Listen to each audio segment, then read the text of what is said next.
Please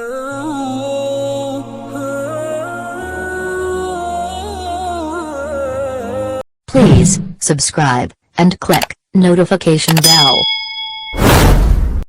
Also, اعوذ باللہ من الشیطان الرجیم بسم اللہ الرحمن الرحیم۔ آج کا ہمارا موضوع بخاری شریف کی حدیث نمبر 100 کی تشریح ہے، جس میں یہ ذکر تھا کہ علم کو اٹھا لیا جائے گا، اور نمبر 2 جس میں جہل کا ذکر تھا۔ آج ہم جہل کی اقسام پڑھیں گے، جہل کی اقسام پڑھیں گے۔ تیسرا یہ تھا کہ جاہلوں کو سردار بنایا جائے گا، اس کے بارے میں ہم سیکھیں گے۔ اس حدیث میں فرمایا، یعنی حدیث نمبر 100 میں جو بخاری شریف کی حدیث ہے، بے شک اللہ علم کو نہیں اٹھائے گا کہ علم کو بندوں سے نکال لے، لیکن علماء کو اٹھانے سے علم کو اٹھا لے گا۔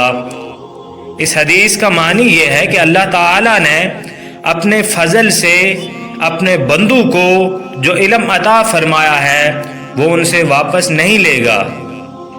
جو علم اللہ تعالیٰ کی معرفت کراتا ہے اور جس سے ان کے احکام شریعہ کا پتہ چلتا ہے، ہاں اگر کوئی شخص علم کو ضائع کروائے تو پھر اللہ تعالیٰ اس کے علم کو اٹھا لیتا۔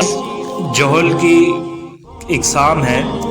جہل کی 2 قسمیں ہیں، جہل بسیط اور جہل مرکب۔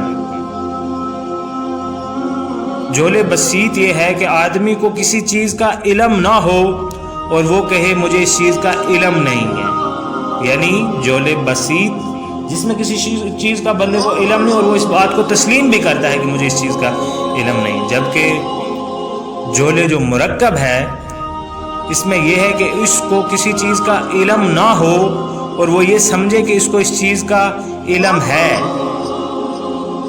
مطلب کہ ایک شخص کو کسی چیز کا علم ہی نہیں، لیکن وہ یہ سمجھ رہا ہے کہ اسے اس چیز کا علم ہے۔ اب اس نے 2 جہالتیں جمع کر لی، ایک کہ پہلے تو اس کو اس چیز کا علم تھا ہی نہیں، اور ساتھ میں وہ یہ بھی سمجھ رہا ہے کہ مجھے اس چیز کا علم ہے۔ اب اس نے 2 جہالتیں اکٹھی کی۔